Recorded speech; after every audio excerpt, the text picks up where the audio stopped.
Alléluia. Merci Seigneur. Les problèmes autour de moi. Pour t'adorer mon roi. Être guidé par la loi. Alléluia.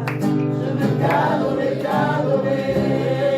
Je veux t'adorer, t'adorer. Je veux t'adorer, t'adorer. Je veux t'adorer, t'adorer. Je veux t'adorer, t'adorer. Je veux t'adorer, t'adorer. Je veux t'adorer, t'adorer. Je veux t'adorer, t'adorer. Je veux t'adorer, t'adorer.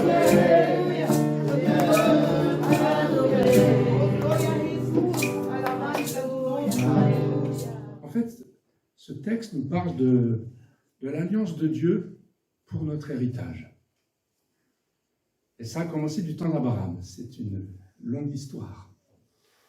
Alors on a lu ce texte et il commence par dire « Je suis l'Éternel qui t'ai fait sortir d'Our des Chaldéens », donc c'est en Irak, « afin de te donner ce pays ici pour le posséder », là où il avait les pieds. Et les versets 7 à 21 sont présentés en fait pour traiter de la grande question de l'héritage, ainsi que du chemin spécial que les héritiers élus, dont nous faisons partie, ont à parcourir avant justement qu'ils parviennent à l'héritage promis. En effet, la vie d'Abraham nous montre un aspect important que le croyant va vivre aussi. Et Dieu appelle Abraham afin de lui accorder un héritage. Ça a commencé comme ça dès le début. Pas va dans ce pays, c'est un héritage. Et cet héritage sera une source de bénédiction pour la terre entière. Donc il faut quand même se mettre un peu à la place, à ce temps-là. Un homme reçoit un appel de Dieu, et Dieu lui dit, de toi, toute la terre va être bénie. C'est tout l'inverse de l'Antéchrist, qui, toute la terre ne sera pas du tout bénie. Mais Abraham, lui, oui. Et le summum de la bénédiction, c'est en Christ. Mais bon, là, c'est Abraham. En tant que chrétien né d'en haut, et nous sommes des chrétiens nés d'en haut, quel que soit où vous en êtes avec le Seigneur, on a cette identité-là. Eh bien, en tant que chrétien né d'en haut et marchant en Christ, marchant avec Christ et en Christ, nous avons aussi un héritage. Nous aussi. On a un héritage de même type qu'Abraham et qui nous attend, auquel nous devons croire. Nous avons un certain nombre de textes dans le Nouveau Testament qui nous en parlent. Alors on va les écouter, je vais vous les lire et vous les écouter. Hébreux chapitre 11, verset 8. C'est par la foi qu'Abraham, lors de sa vocation, obéit et partit pour un lieu qu'il devait recevoir en héritage. Il partit sans savoir où il allait. L'épître de Paul aux Romains, au chapitre 4, verset 13, il dit « En effet, ce n'est pas par la loi de Moïse, que l'héritage du monde a été promis à Abraham ou à sa postérité. C'est par la justice de la foi. » Et vous vous souvenez, la dernière fois, bon, ça fait déjà un certain temps, je vous ai parlé des 3 arbres, je vous ai surtout parlé lorsque le Seigneur n'a pas compté, a compté la foi d'Abraham comme justice. C'est par la foi que Abraham reçoit l'héritage. Il nous l'est rappelé dans le Nouveau Testament. Actes des Apôtres, au chapitre 20, verset 32. Et maintenant, c'est Paul qui parle aux Éphésiens, et maintenant je vous recommande à Dieu et à la parole de sa grâce. À qui? À celui, qui peut édifier et donner l'héritage avec tous les sanctifiés. Vous voyez, encore parler d'héritage. Épître aux Colossiens, chapitre 1, verset 12, le dernier verset. Rendez grâce au Père qui vous a rendu capable d'avoir part à l'héritage des saints dans la lumière. Vous voyez, c'est pas anodin quand on parle d'héritage. Tout dans l'Écriture nous parle de l'héritage. Pas que de ça, mais l'héritage est toujours là pour nous. Il revient vers nous. Alors, je vais vous parler de l'alliance de Dieu pour confirmer l'héritage. Ça, c'est mon thème d'aujourd'hui. Il sera traité en 4 points.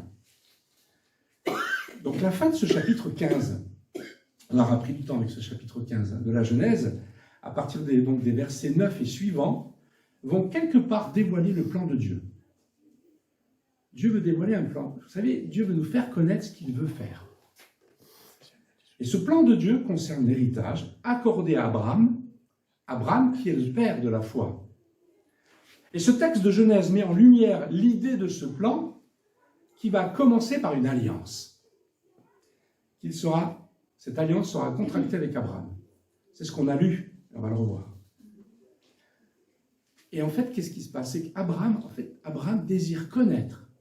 Abraham désire connaître ce en quoi il croit. Juste avant, il dit qu'il a cru ce que Dieu lui a dit. Regarde, les étoiles. Avant, c'était la poussière de la terre, maintenant les étoiles. Ta descendance sera comme ces étoiles. Et qu'est-ce qu'a fait Abraham? Il a cru ce que Dieu lui a dit. Il a cru. Eh bien, il a cru, mais il désire connaître ce en quoi il croit. Il croit que Dieu va accomplir ce qu'il a dit. Il croit en la promesse. Il désire connaître de quelle manière cela va se passer. Il cherche à savoir un signe, il cherche à avoir, un signe de la part de Dieu. Un signe pour sa foi. Ce n'est pas de l'incrédulité, c'est qu'il veut aller plus loin. Vous avez la foi, nous avons la foi, mais on n'en reste pas là.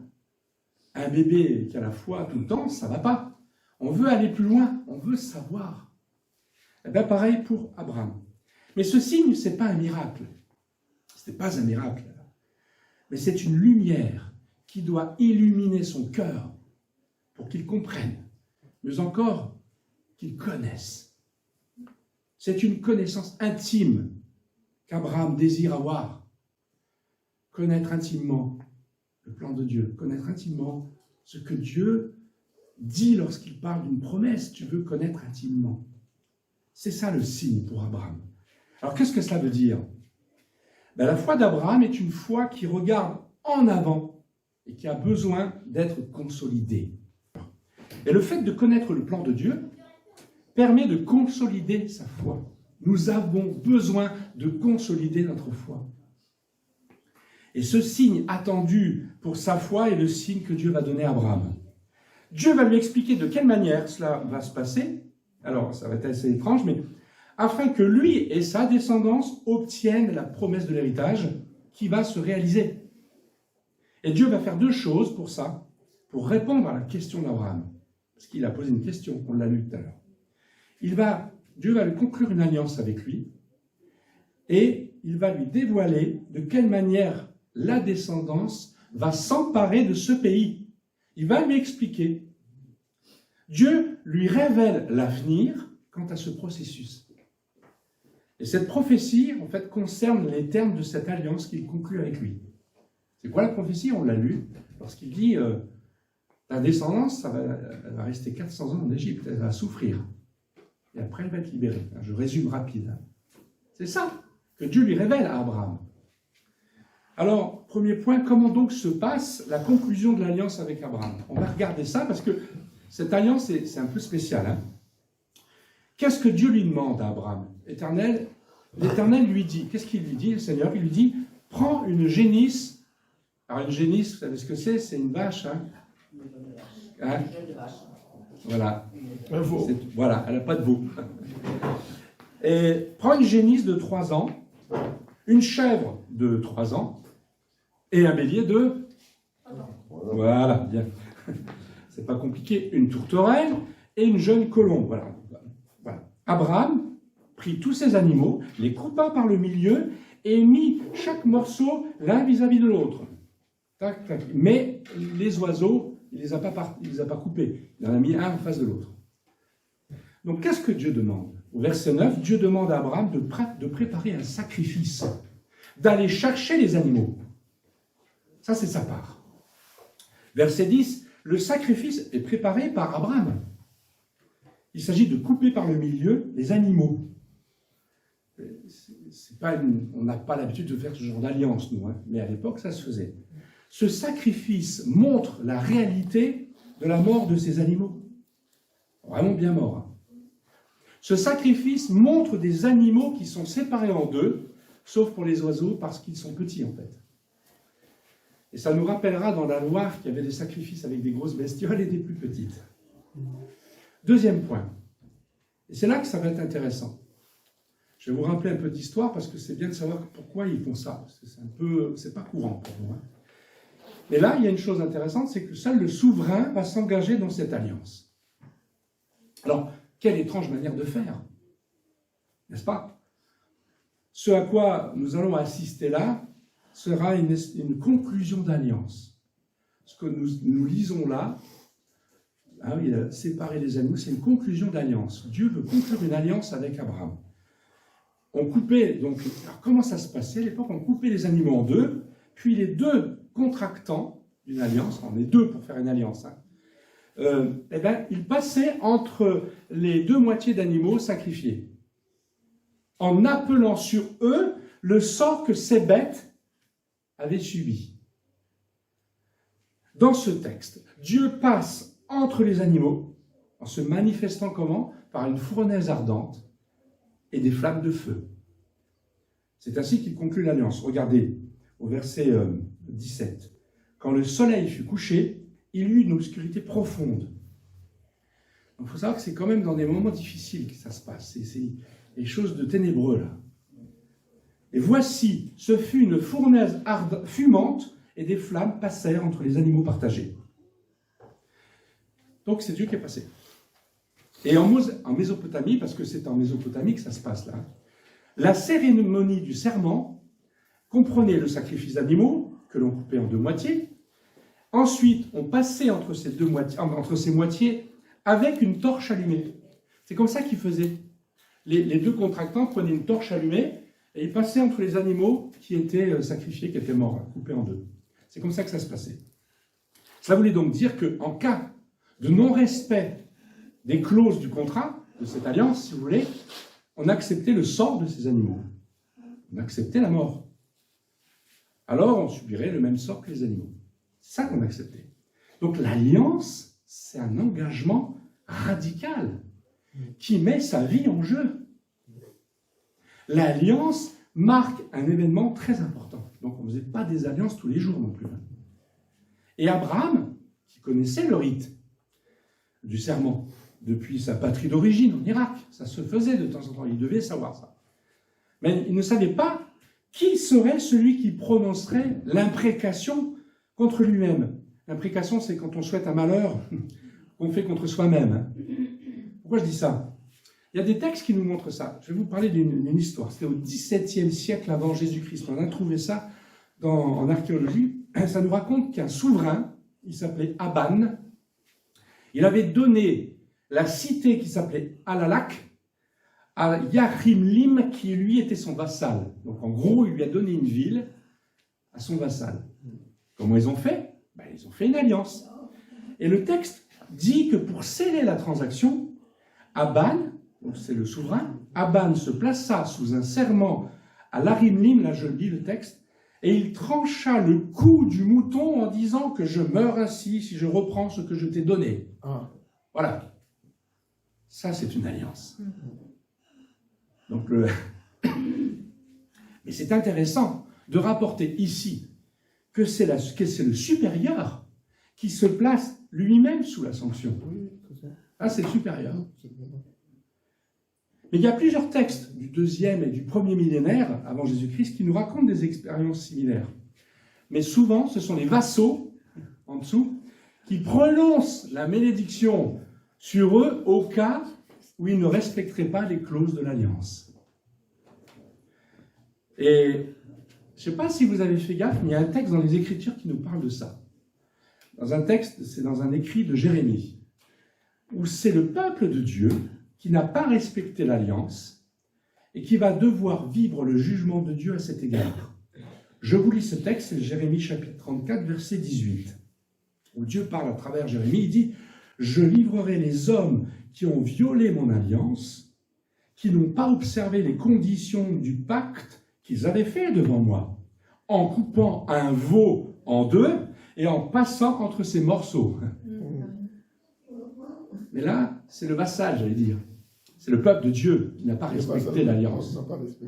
Voilà. Mais ces versets de Genèse qu'on a lus là, nous placent devant un moment quand même assez inédit. C'est quand même particulier ce moment. Hein. C'est Dieu qui lui-même se met à l'épreuve.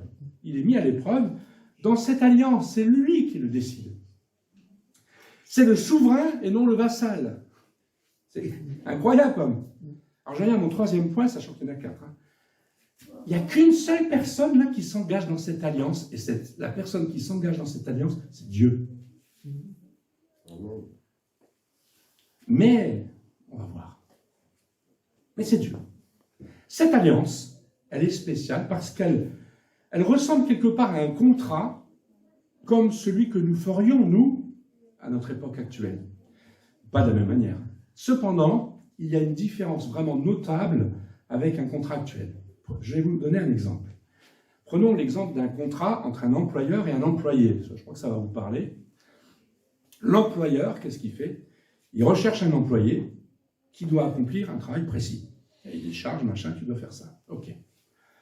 Si l'employé effectue son travail, comme attendu dans le contrat, alors l'employeur lui garantit un salaire et d'autres promesses prévues dans ce contrat.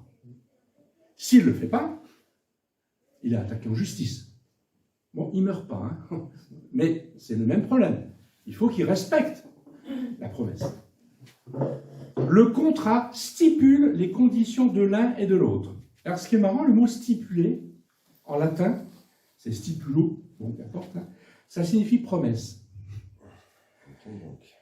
Néanmoins, si l'employé, lui, ne fait pas ce qui est stipulé dans le contrat, ou par le contrat, c'est-à-dire ce que promet de faire l'employé, ben, qu'est-ce qui se passe? Ben, l'employeur peut le virer. Et dire, ben, excuse-moi, mais là, tu ne fais pas le boulot. C'est un contrat avec deux personnes, employé, employeur. L'alliance de Dieu ici pourrait ressembler à un tel contrat. En effet, il est réalisé avec deux personnes, il y a Dieu et Abraham. Seulement, on peut le constater dans ce texte, il n'y a qu'une personne qui s'engage, c'est Dieu. Quand le soleil fut couché, il y eut une obscurité profonde, et voici, je l'ai lu tout à l'heure, ce fut une fournaise fumante et des flammes passèrent entre les animaux partagés. Comme si l'homme avait pris sa torche et y passait. Ben, Dieu, c'est la torche lui-même. Hein. C'est une flamme de feu qui passe. C'est le passage de Dieu seul, là. Moi, ça m'a interpellé, cette histoire-là. Je me dis, mais en réfléchissant, je dis, tiens, mais il n'y a que Dieu qui passe, là. Abraham, bon, ok, c'est l'angoisse. On voit dans les textes, il est dans l'angoisse. C'est un moment difficile, c'est ténébreux. Puis il voit Dieu passer à travers ces deux éléments que sont la fournaise ardente, fumante et les flammes. Abraham n'est pas passé au milieu des animaux. Dieu est passé, il aurait pu dire, Abraham, maintenant à ton tour. Non, il ne l'a pas fait. Ça veut dire que puisque c'est Dieu qui s'engage, c'est lui seul qui doit respecter le terme de ce contrat. Abraham n'est pas engagé là. Il a juste préparé un sacrifice, c'est tout. Il n'y a que Dieu qui est passé entre les animaux. Abraham, non. Ce qui veut dire que où Dieu fait ce qu'il dit, et donc ce contrat, dans ce cas-là, le contrat il reste valable, et l'alliance est donc présente. Où il ne fait pas ce qu'il dit, et dans ce cas, ce contrat pourrait être rendu caduc. Il n'y a que Dieu qui est en cause. Seulement, on a affaire ici à Dieu, et non pas à des hommes. Lorsque Dieu s'engage, il le fait sans hésiter, sans faillir. Et de ce fait, c'est un contrat, si je puis dire, qui dure toujours. Il n'est pas humain, ce contrat-là. Cette alliance, elle est divine. Ce contrat est d'une autre nature que les contrats humains. Même si ça se ressemble, parce que Dieu a demandé à faire des choses qui ressemblaient à des contrats, à des alliances. C'est une alliance divine. Elle ne sera jamais annulée parce que Dieu s'est engagé et ce qu'il fait dure toujours. Alors, quatrième point dernier. Dieu s'engage seul. Mais c'est lui qui promet et un seul paiera si l'alliance n'est pas parfaite, n'est pas respectée. Mais seulement, il y a quelque chose qu'il ne faut quand même pas qu'on oublie, c'est que le peuple, les descendants d'Abraham, Abraham lui-même et les descendants d'Abraham, ils ont péché.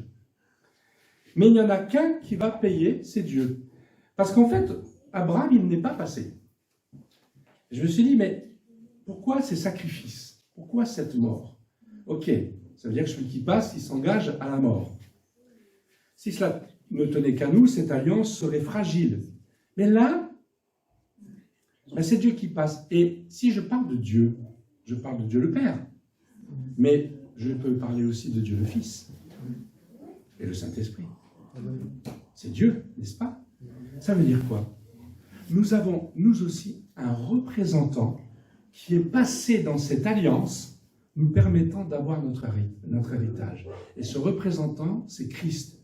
Le représentant d'Abraham, c'est Christ, et le représentant de ses descendants, c'est Christ, donc les Juifs, et le représentant de tous ceux qui sont bénis par l'héritage, c'est Christ. Nous sommes sous la...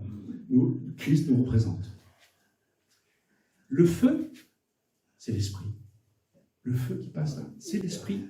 Rappelons-nous que le Saint-Esprit, descendu à la Pentecôte, se voyait comme des langues de feu. On a beaucoup insisté sur les langues, mais il ne faut pas oublier le feu. Les langues, oui, mais le feu. Ce n'est pas au hasard que ce signe fut donné à la Pentecôte. Les langues et le feu.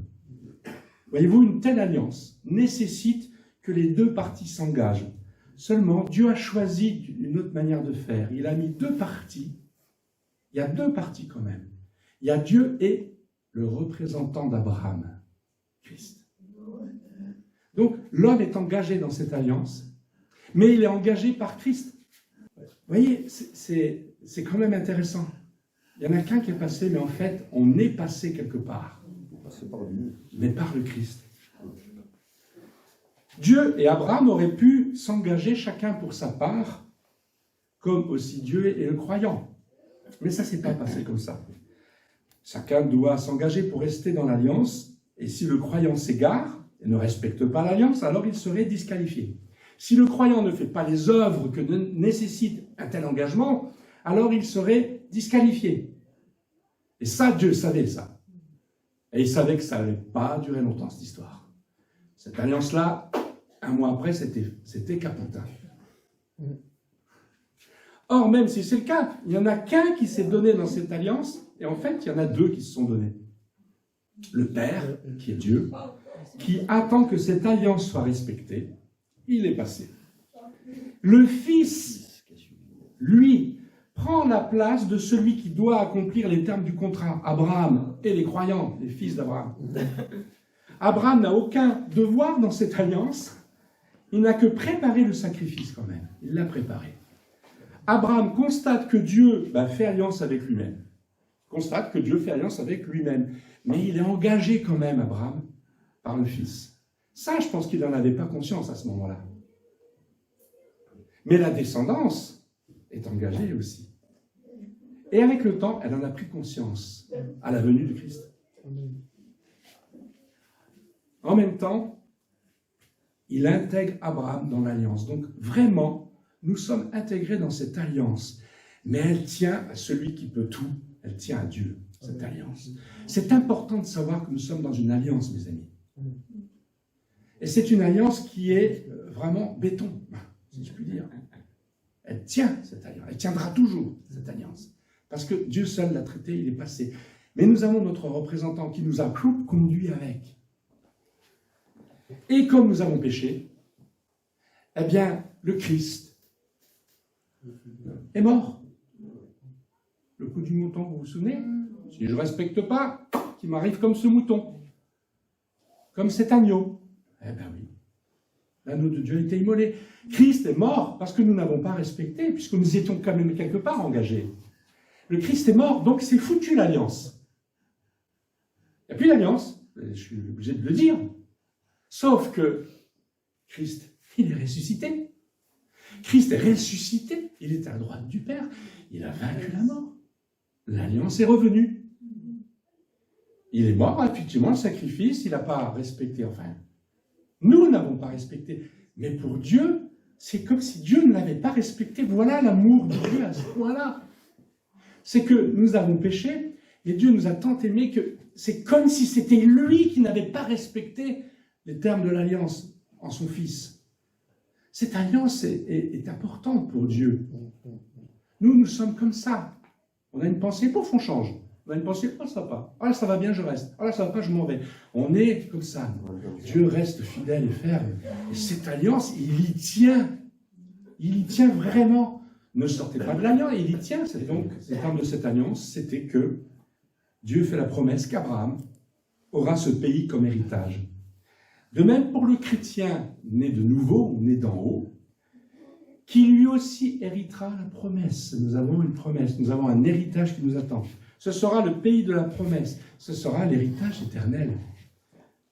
Et c'est pour cela, chapitre 9, verset 15 de l'Épître aux Hébreux, et c'est pour cela qu'il est le médiateur d'une nouvelle alliance en parlant de Christ. C'est pour cela que Jésus-Christ est le médiateur d'une nouvelle alliance, afin que, la mort étant intervenue pour le rachat des transgressions, commises sur la première alliance, ceux qui ont été appelés reçoivent l'héritage éternel qui leur a été promis. Seul Dieu permettra que cela soit accompli. C'est le Père et le Fils et le Saint-Esprit qui est passé. Christ est le garant de cette promesse et mourra à cause de l'homme qui n'arrivera pas à respecter cette alliance. Et même, nos œuvres ne peuvent nous permettre d'hériter ce royaume. Dieu n'a pas voulu mettre nos œuvres dans ce mouvement d'alliance. Il n'a pas dit Abraham passe. Il ne veut pas que nos œuvres, qui au bout d'un mois auraient sûrement tombé, mais non, c'est l'œuvre de Dieu seul dans cette alliance. Si nous sommes sauvés, c'est l'œuvre de Dieu seul. Et comme nous avons péché, Christ est mort. Oui, Dieu est juste. On a parlé de ça. C'est important. C'est l'œuvre de Dieu. Nous serons au ciel, on contemplera la gloire de Dieu, on bénira son saint nom, on vivra des choses qu'on ne sait même pas de quoi il en sera, mais ça vient de Dieu. Il nous a fait, j'ai rien demandé, vous savez, je suis venu au monde. Ça vient d'où? Ma mère, vous allez me dire, oui, bien sûr. Et c'est Dieu qui a décidé que je naisse. J'ai rien fait pour. C'est Dieu qui m'a fait grandir. C'est Dieu qui m'a donné une intelligence, on va dire dans la moyenne. Il y en a qui ont des intelligences très grandes et d'autres moins. Mais c'est Dieu qui donne ces choses-là. Ne méprisez pas celui qui a une petite intelligence, ça vient de Dieu, c'est le désir de Dieu. Et comme celui qui a une grande intelligence, qui normalement devrait bien s'en servir, il y en a qui s'en servent mal. Pour eux seulement. Ils rendront des comptes. Vous voyez, c'est Dieu qui donne ça, qui fait que nous sommes ce que nous sommes. Donc, Christ est le garant de cette promesse. Et il mourra à cause de l'homme qui n'arrivera pas à respecter cette alliance. Et en effet, même nos œuvres. Donc, on échouera. Christ mourra à cause de nos péchés. Et j'ai fini là. À cause de nos échecs, Christ mourra. Ça, c'est l'amour de Dieu. Parce qu'il veut que cette alliance reste éternellement. Il veut qu'on ait un héritage. Et il fera que cet héritage, on l'a. Et le sacrifice de ces animaux nous le rappelle que le Christ est mort. Mais il y a une autre dimension de cette mort dans cette alliance. Et cette autre dimension, je vous en parlerai la prochaine fois.